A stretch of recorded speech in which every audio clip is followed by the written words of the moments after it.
예수님은 내가 세상에 화평을 주러 온 줄로 생각지 말라라고 이야기를 하셨습니다.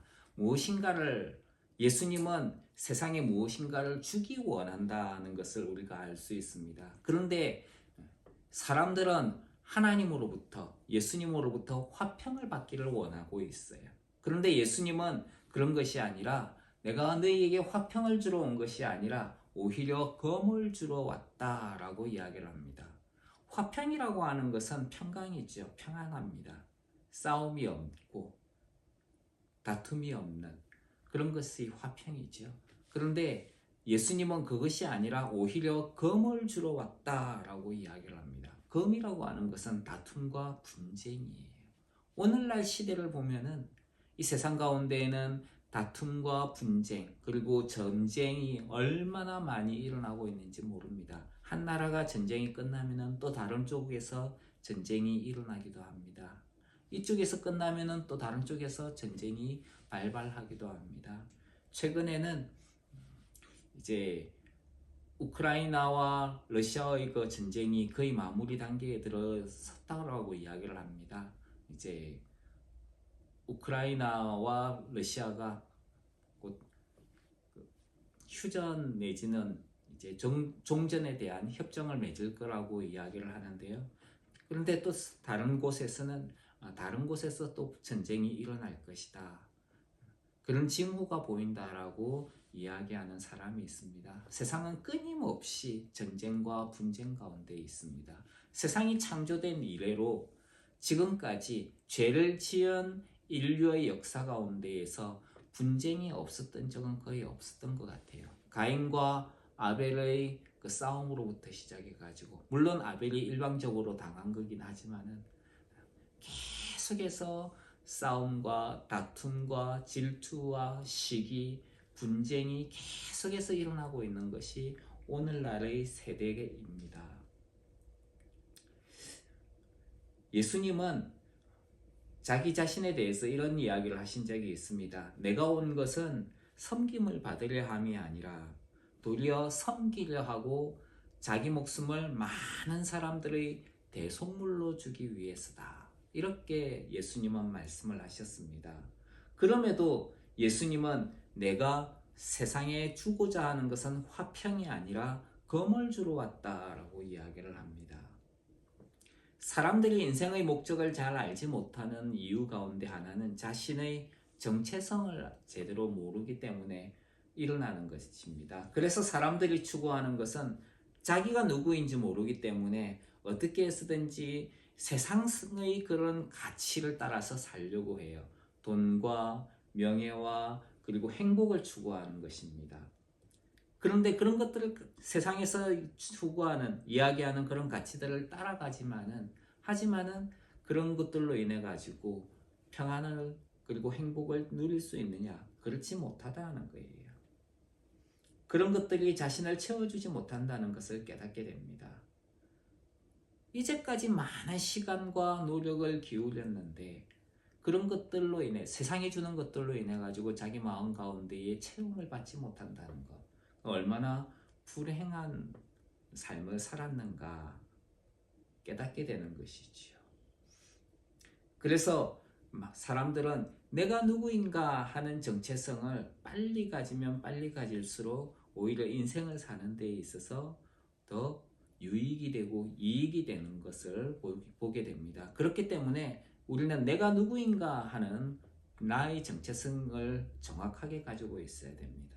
성경은 우리에게 내가 누구인가 하는 정체성을 정확하게 이야기를 합니다. 우리는 하나님의 자녀라는 거예요. 우리는 하나님의 자녀라는 정체성을 가지고 이 땅에 살아가고 있습니다. 그리고 그렇다면 우리가 하나님의 자녀라면 우리의 삶의 목표가 무엇인가?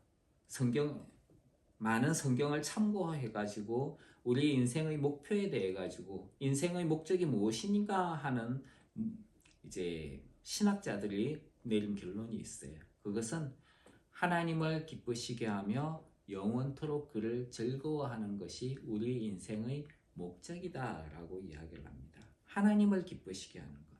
그리고 영원토록 그를 즐거워하는 것. 사실 하나님을 즐거워하는 것, 이것을 안식이라고 이야기를 해요.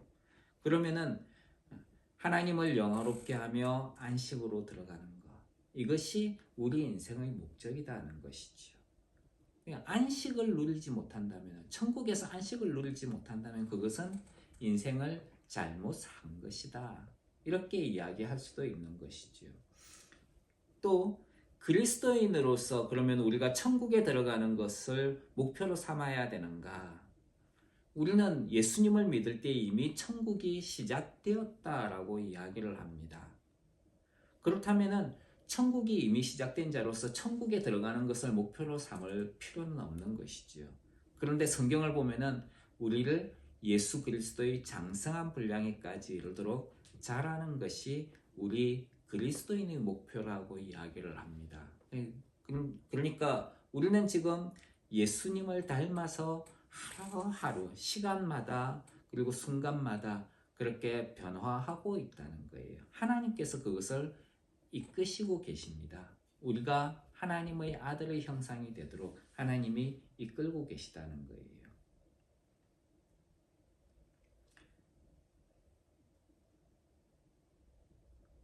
예수님은 자신의 정체성을 정확하게 잘 알고 계셨습니다.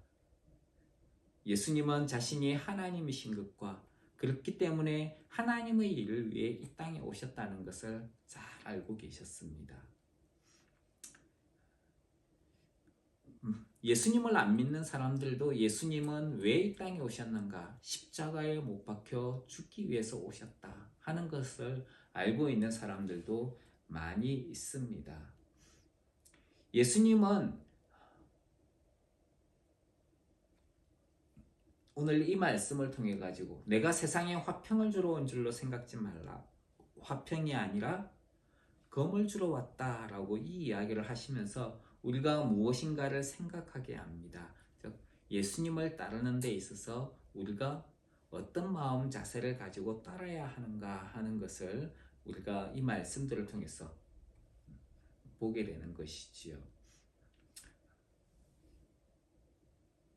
오늘 이 말씀을 보면은 예수님을 믿는 이들에게는 화평이 임하지만은 예수님을 믿지 않는 자들에게는 검과 불화와 같은 그런 좋지 못한 것들이 임하게 될 것이라고 하는 것을 알 수 있습니다. 예수님을 믿는 이들과 예수님을 믿지 않는 사람들 사이에도 양떼와 이리떼의 긴장과 같은 것이 놓여져 있다는 것입니다. 우리가 예수님을 믿고 따르며 복음을 전할 때 세상이 순순히 받아들이면 좋겠지만은 그렇지 않은 것이 현실입니다. 세상은 양떼 앞에 있는 이리떼와 같습니다. 그리스도인들을 양떼에 비유한다면 세상은 그 양떼를 물어뜯고 찢는 이리와도 같다는 것입니다. 양떼 앞에 있는 이리는 숨어있는 발톱과 사나운 이빨을 드러내게 됩니다. 복음으로 말미암아 세상에는 전쟁이 일어나게 될 것입니다. 세상이 원하는 것은 화평이지만 결국 주어지게 되는 것은 전쟁과 싸움이라는 것이지요. 내가 저것만 정복을 하면은 괜찮을 것 같아. 전쟁이 벌어집니다. 하지만은 전쟁이 끝나고 나면은 또 다른 목표가 생기는 것이지요. 예수님을 믿는 것으로 인해서 세상에는 불화가 등장하는 것을 보게 됩니다. 역사적으로도 그런 예들이 많이 있었습니다. 기독교가 십자군이라는 명목으로 많은 나라에 해를 끼쳤던 적이 있습니다. 그 반대로 많은 종교들이 예수님을 믿는 사람들을 향해서 핍박을 행한 그런 일들도 있었습니다. 예수님 당시 로마 제국에서는 네로라는 황제가 로마에 불을 지르고 그것이 그리스도인들이 행한 것이라는 누명을 씌운 적도 있었습니다. 그래서 그리스도인들을 붙잡아서 많은 사람들이 보는 앞에서 구경거리가 되게 했습니다. 사나운 짐승의 밥이 되게 했고, 그리고 그 시체를 나무에 매달아서 불을 붙여가지고 그 시체를 마치 가로등처럼 사용을 하기도 했다는 거예요. 또 예수님의 사도로 사역을 했던 바울은 핍박대에 목이 잘려 죽임을 당하기도 했습니다. 복음을 전하던 선교사들은 창에 찔려 죽기도 했고요. 십자가에 못 박혀 죽기도 했습니다. 전설에 의하면 베드로는 십자가에 거꾸로 못 박혀 죽었다는 이야기도 있습니다. 모두 예수님을 믿은 대가였습니다. 그들은 예수님을 믿는 결단 속에서 이런 핍박을 당하였던 것입니다. 그 핍박은 지금도 계속 진행 중에 있습니다. 과격한 무슬림들이 사는 아프가니스탄과 같은 나라에서는 예수님을 믿는 사람들을 학대하고 고문하고 죽이기까지 합니다. 예수님을 믿는다는 것 때문에 많은 성도들이 죽임을 당해야 됐던 것이지요. 성경에서는 하나님의 말씀과 저희의 가진 증거를 인하여 죽임을 당한 영혼들이 제단 아래에 있어서 하나님께 신원하고 있다라고 이야기를 합니다. 이런 것을 보면은 예수님을 믿는다는 것은 단순히 입술의 고백으로 끝나는 것이 아니다 하는 것을 보게 됩니다. 예수님을 믿는 것에는 목숨을 건 죽음의 결단이 있어야 된다는 거예요. 그러니까 십자가를 목에 걸 것인가, 십자가를 지고 갈 것인가, 우리는 결단을 해야 되는 것이지요. 예수님을 믿는다라고 할 때에 기본적인 것을 우리는 잊어버리는 것 같아요. 그냥 교회 가서 예배 시간에 예배에 참석하고 그리고 돌아가서는 그냥 사회에서 일반적인 사회인으로 사는 것, 평범한 모습으로 살아가는 것이 예수님을 믿는 모습이다라고 그렇게 생각하는 경우가 많이 있습니다. 성경 로마서에서는 네가 만일 내 입으로 예수를 주로 시인하고 하나님께서 그를 죽은 자 가운데서 살리신 것을 네 마음에 믿으면은 구원을 얻을 것이다. 사람이 마음으로 믿어 의에 이르고 입으로 시인하여 구원에 이른다. 이렇게 이야기를 합니다. 입으로 시인하면은 구원을 받는다 그랬으니까 얼마나 간단해요. 그런데 사실 이것은 죽음을 건 결단이 있어야 된다는 것입니다. 로마에서는 카이사르라고 불리는 로마의 황제가 있었어요. 이 사람은 시저라고 부르지요.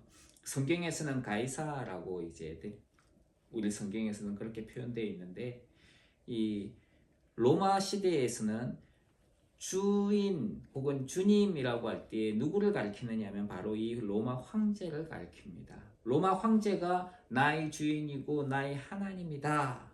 그것이 로마 시민들이 가지고 있었던 생각이었어요. 그래서 가이사를 주님으로 불러야 됐는데 예수님을 믿는 사람들은 가이사를 주로 믿지 않았습니다. 주라고 인정하지 않았어요. 하나님이 나의 주인이시고 예수님이 나의 주님이시다. 그럼 가이사는 그냥 인간 왕일 뿐이지 그는 나의 주님이 아니다. 로마 군인이 와서 물어봅니다. 너희 주님이 누구냐? 너희 주인이 누구냐? 대부분의 많은 사람들은 가이사가 주인이다 라고 이야기합니다. 그럼 문제 없어요. 그런데 그리스도인들에게 너희 주인이 누구냐? 너희 주님이 누구냐? 라고 물었을 때 나의 주님은 하나님이십니다. 예수님이십니다. 그런 이야기를 하면 이 사람은 잡혀가는 거예요. 그리고 죽임을 당하게 되는 것입니다. 그런 상황 가운데에서 예수님을 나의 주, 나의 하나님입니다 라고 고백을 하는 것은 그것은 목숨을 건 신앙 고백이에요. 근데 오늘날에는 그 목숨을 건 결단은 사라져버리고 그냥 입술로만 고백하는 것으로도 충분히 구원받는다라고 하는 것이 오늘날 큰 교회의 문제이기도 합니다. 성경에서는 그렇게 이야기한 적이 없다는 거예요. 믿음의 결단을 해야 한다라고 우리에게 이야기를 합니다. 믿음의 결단을 하기 위해서 우리가 해야 될 것이 세 가지가 있어요. 세 가지가 필요한 게 있습니다. 첫 번째는 지적으로 복음의 내용을 알아야 돼요. 두 번째로는 그것에 대해서 동의를 해야 됩니다. 그리고 세 번째로는 그것에 대한 결단이 있어야 돼요. 의지적인 결단이 있어야 되는 것이죠. 그러니까 지적으로 복음의 내용을 알아야 된다. 두 번째는 동의를 해야 된다. 감정적인 것이죠. 그리고 세 번째는 결단이에요. 의지적인 결단입니다. 복음의 내용을 그럼 우리는 알아야 된다고 그랬는데 복음의 내용이 뭡니까? 감사하게도 우리가 매주 외우는 신앙 고백 있죠. 그게 복음의 아주 짧은 요약이에요. 우리가 그 내용을 잘 알고 그것을 동의만 하더라도 그 내용을 잘 이해만 하고 있더라도 우리는 복음의 내용을 잘 이해하고 있는 것입니다. 혹시 기억하십니까? 사도신경 한번 해볼까요? 전능하사 천지를 만드신 하나님 아버지를 내가 믿사오며, 하나님이죠. 그의 외아들 우리 주 예수 그리스도를 믿사오니. 그럼 어떻게 믿습니까? 하나님의 아들이라는 것을 믿습니다. 이는 성령으로 잉태하사 동정녀 마리아에게서 나시며 본디오 빌라도에게 고난을 받으사 십자가에 못 박혀 죽으시고 장사한 지 사흘 만에 죽은 자 가운데서 다시 살아나시며 하늘로 오르사 하나님 우편에 앉아 계시다가 들로서 산자와 죽은 자를 심판하러 오시리라. 거기로부터 살아있는 자와 죽은 자를 심판하러 오시리라. 성령을 믿사오며 거룩한 공회와 성도가 서로 교통하는 것과 죄를 사하여 주시는 것과 몸이 다시 사는 것과 영원히 사는 것을 믿사옵나이다. 이렇게 사도신경을 우리가 잘 알고 있다는 것은 지적으로 복음의 내용을 잘 알고 있는 것과 같습니다. 예수님은 하나님의 외아들이시죠. 그래서 독생자라고 이야기합니다. 동정녀 마리아에게 나셨다. 성령으로 잉태하여 동정녀 마리아에게 나셨다. 이것은 하나님께서 약속하신 여자의 후손으로 오셨다는 것입니다. 또 이것은 죄가 없다는 것을 의미하는 것이기도 합니다.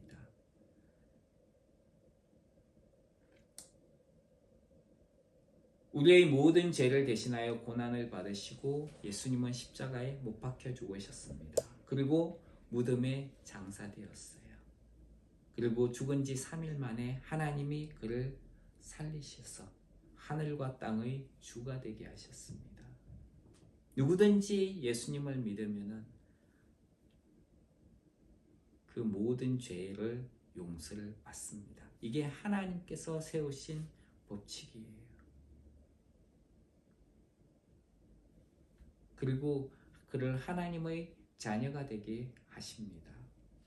그리고 하늘에 하나님 우편에 올라가신 예수님은 앞으로 이 세상을 심판하시기 위해서 이 땅에 다시 오실 것입니다. 예수님에 대한 지식이 있다면 우리는 그 지식에 전적으로 동의를 해야 됩니다. 그리고 예수님께서 나를 위해 행하신 복음의 내용에 내가 전적으로 인정하고, 그렇다면 이제는 내가 그것을 인정했기 때문에 나는 그에 합당한 삶을 살아야 되는 것이죠. 예수님이 나 때문에 십자가에 못 박혀 죽으셨어요. 그러면은 예수님의 생명 대신에 이제 내가 예수님에게 은혜를 받았으니까 은혜를 받은 자로서 우리는 이 땅 가운데에서 살아가야 되는 것입니다. 이것이 믿음의 결단이에요. 믿음의 결단으로 이어지는 것이지요. 예수님을 믿는 사람은 이제 영원한 구원을 받게 됩니다. 하지만 세상에서 살 때에는 오늘 말씀과 같이 34절에 뭐라고 이야기합니까? 내가 세상에 화평을 주러 온 줄로 생각지 말라. 오히려 금을 주러 왔다. 우리가 세상에 나아가서 복음을 전할 때에 세상은 우리를 향하여서 사나운 이빨을 드러낼 거예요. 가정에서 불화를 경험하게 된다는, 가정에서도 불화를 경험하게 된다고 이야기합니다. 불화의 내용을 보면 상당히 충격적이에요. 35절, 36절 한번 보십시오. 같이 한번 읽어볼까요? 시작. 내가 온 것은 사람이 그 아비와 딸이 어미와 며느리가 시어미와 불화하게 하려 함이니 사람의 원수가 자기 집안 식구리라. 사실 가장 친해야 되는 관계가 아버지와 어머니, 딸과 어머니, 그리고 며느리와 시어머니가 가장 친해야 되는 그런 관계입니다. 한국에서는 고부간의 갈등이라 불리는 관계가 있습니다. 러시아권에서는 장모와 사위 간의 갈등도 있습니다. 그런데 예수님으로 인해 가지고 오늘 말씀을 보면은 예수님 때문에 이런 가정에 불화가 일어나게 된다는 거예요. 아니 예수님 때문에 화평하면 얼마나 좋아요. 근데 예수님 때문에 불화가 일어난다니. 자, 여기에서 말씀하는 것은 예수님을 믿는 사람 때문에 예수님을 믿지 않는 가족과 불화가 일어난다는 거예요. 예수님 때문에 모두가 다 불화가 일어나는 것이 아니라 예수님을 믿는 그 사람 때문에 예수님을 믿지 않는 가족과의 관계에서 좋지 못한 일들이 많이 일어난다는 거예요. 만약에 내가 예수님을 믿는데 아버지가 예수님을 안 믿는다. 그러면은 이전에는 그렇게 좋았던 관계가 그때부터는 냉전이 들고 긴장 관계에 들어가게 되는 거예요. 딸이 예수님을 믿는데 어머니가 안 믿는다. 그러면은 긴장 관계에 들어가는 거예요. 매일의 전쟁입니다. 너 매일 기도하고 다른 어머니를 위해서 가정을 위해서 기도를 하는데 어머니는 딸을 갖다가 막 학대를 해요. 오히려 그 반대도 있습니다. 어머니가 예수님 믿겠다 그러는데 딸들이 나와가지고 예수 믿어봤자 그게 뭐 하느냐 그러면서 막 핍박을 하는 경우도 있어요. 며느리가 예수님을 믿으면은 사람들이 우리 집안에 예수쟁이가 들어와서 그렇다 그러면서 막 며느리를 핍박을 합니다. 시어머니가 교회 가려고 하면은 예수님 안 믿는 며느리가 시어머니를 갖다가 막 뭐라 그래요. 가족들 관계에 좋지 못한 일들이 생기게 되는 거예요. 예수님 믿는 것 때문에. 예수님을 믿지 않고 포기를 하면은 집안이 평안할 것 같습니다. 그래서 예수님 믿는 것을 포기를 하는 사람들도 참 많이 있어요. 전도를 하다가 보면은 그런 것도 있습니다. 우리 집안이 예수님을 안 믿고 제사를 지내야 돼요. 내가 예수님 믿으면은 우리 집안에 불화가 들어올 겁니다. 저는 그것 때문에 그런 게 싫어서 예수님 믿는 거 못하겠습니다. 결단을 못하는 거예요. 영원한 생명을 포기를 하게 되는 것입니다. 하지만 예수님께서는 이런 이야기를 하셨어요. 37절로 39절에 있는 말씀 한번 읽겠습니다. 시작. 아비나 어미를 나보다 더 사랑하는 자는 내게 합당치 아니하고 아들이나 딸을 나보다 더 사랑하는 자도 내게 합당치 아니하고 또 자기 십자가를 지고 나를 쫓지 않는 자도 내게 합당치 아니하니라. 자기 목숨을 얻는 자는 잃을 것이요 나를 위하여 자기 목숨을 잃는 자는 얻으리라. 예수님을 따르는 사람은 어떤 마음 자세를 가지고 있어야 되는가? 예수님을 따르는 사람들은 어떤 가치를 가지고 살아야 되는가? 예수님은 세상의 많은 사람들로부터 핍박을 당하고 고난을 겪게 될 것이다. 예수님 믿는 사람들이 바로 그렇게 이야기를 하셨습니다. 주님은 그렇다고 해서 본분을 잃어버리지 말라라고 당부를 하십니다.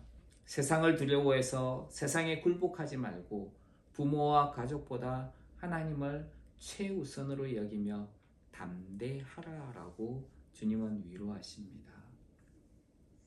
부모와 가족은 가정을 가리키는 말이지요.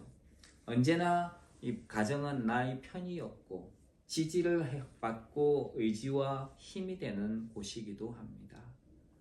세상으로부터 든든한 보호막이가 되어주는 곳이 가정인 것이죠. 하지만 예수님은 가정으로부터 오는 위로와 기대보다 하나님의 위로를 선택하라고 말씀합니다. 예수님을 믿는 사람과 믿지 않는 사람 사이에서 오는 그 가정의 불화. 근데 가정에서 주는 그런 평화보다 오히려 하나님으로부터 오는 그 위로를 선택하라고 이야기하시는 것이지요. 이제까지 의지하던 것이 가정이었는데 그것을 내려놓고 하나님을 더 의지하라는 그런 말씀입니다. 어쩌면 그것은 힘든 선택일 수 있습니다. 세상의 것을 기대하지 말라고 하는 것은 세상에서 누릴 수 있는 권리와 특권을 다 포기하라는 것입니다. 하나님의 것을 선택하는 이들에게 세상은 적대적이 될 것이고 세상으로부터 아무 도움도 기대할 수 없게 될 것입니다. 예수님을 믿는 사람으로서 예수님보다 더 소중하고 귀하게 여기는 것이 있어서는 안 되는 것이지요. 이것은 우리 신앙에서 중요한 원리를 가르쳐 줍니다. 우리가 가장 중요하게 여겨야 되는 것은 예수 그리스도라는 거예요. 그래서 이런 찬송이 있죠.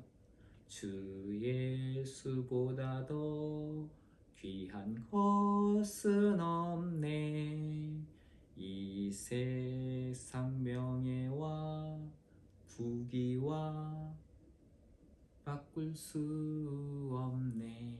이런 이야기가 있어요.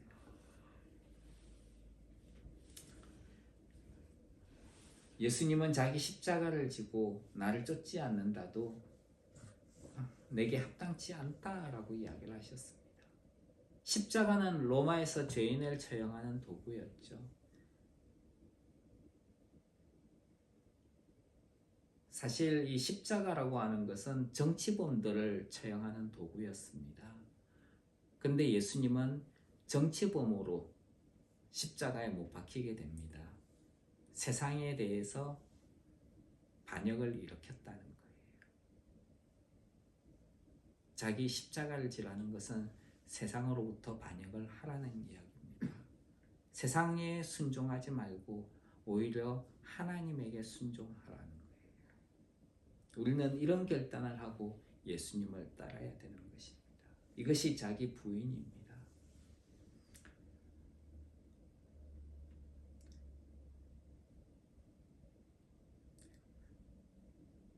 비록 세상이 예수님 믿는 사람들을 이리와 같이 폭력적으로 그리고 고난으로 괴롭히더라도 하나님과 예수님에게 속한 자라고 해서 그들을 잘 대접해주는 사람들도 있을 것입니다. 40절 41절 말씀 한번 읽겠습니다. 시작. 너희를 영접하는 자는 나를 영접하는 것이요 나를 영접하는 자는 나 보내신 이를 영접하는 것이니라. 선지자의 이름으로 선지자를 영접하는 자는 선지자의 상을 받을 것이요 의인의 이름으로 의인을 영접하는 자는 의인의 상을 받을 것이요. 세상을 의지하지 않고 하나님을 의지할 때 우리에게는 위로가 필요할 수 있습니다. 그런데 우리가 하나님에게 속한 자라고 해가지고 우리를 가족도 아닌데 받아주는 사람들이 있어요. 그들을 잘 대접해 주는 것이지요.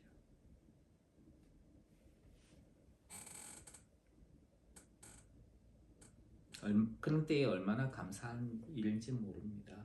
세상으로부터 그리고 가정으로부터 위로를 받을 수 없고 힘들어할 때에 누군가가 하나님에게 속해 있는 사람이라면서 영접하고 친절을 베풀어 준다면 더없이 큰 위로가 있게 될 것입니다.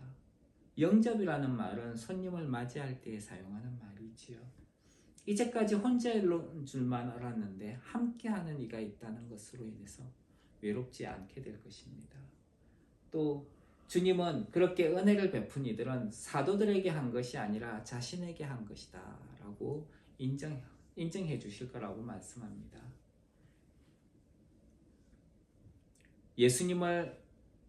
사도들을 영접하는 자는 예수님을 영접하는 것이고 예수님을 영접하는 것은 예수님을 보내신 하나님을 영접하는 것이다. 그러면은 예수님께서 보낸 사도들을 영접하는 사람들은 하나님을 영접하는 것과 같다는 이야기가 될 것입니다.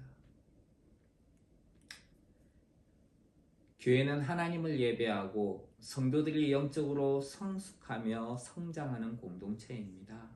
그리스도에게 속한 사람들이 이렇게 서로를 영접하고 교제 나누는 것을 통해서 지체들에게 위로가 되어 주어야 합니다.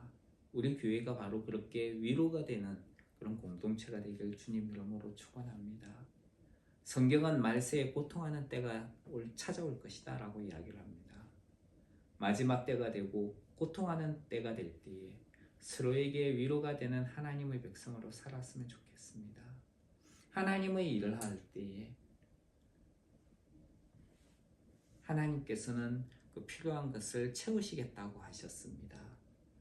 그런데 하나님의 일을 하는 사람을 영접하게 된다면 하나님께서 채워주시겠다고 했는데 사람이 그것을 대신했어요.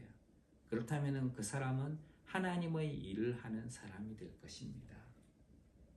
하나님께서 하시는 일을 대신하는 사람이 된 것이죠. 그는 하나님의 동력자로서 그와 함께 서 있게 되는 것입니다. 그래서 42절에 이렇게 이야기를 합니다. 42절 말씀 한번 읽을까요? 시작. 또 누구든지 제자의 이름으로 이 소자 중 하나에게 냉수 한 그릇이라도 주는 자는 내가 진실로 너희에게 이르노니 그 사람이 결단코 상을 잃지 아니하리라 하시니라. 제자의 이름으로 소자 중 무엇인가를 주는 자는 이 사람은 누구의 상을 받는 거예요? 제자의 상을 받는 거예요. 이 제자를 누가 보냈습니까? 예수님이 보내셨죠. 그리고 이 예수님을 누가 보내셨습니까? 하나님이 보내셨어요. 그럼 이 제자를 예수님에게 속한 자라고 해서 냉수 한 그릇이라도 대접을 하는 사람은 뭐예요? 하나님을 영접하는 사람이라는 거예요. 중동에서는 냉수라고 하는 것이 정말 귀한 것입니다.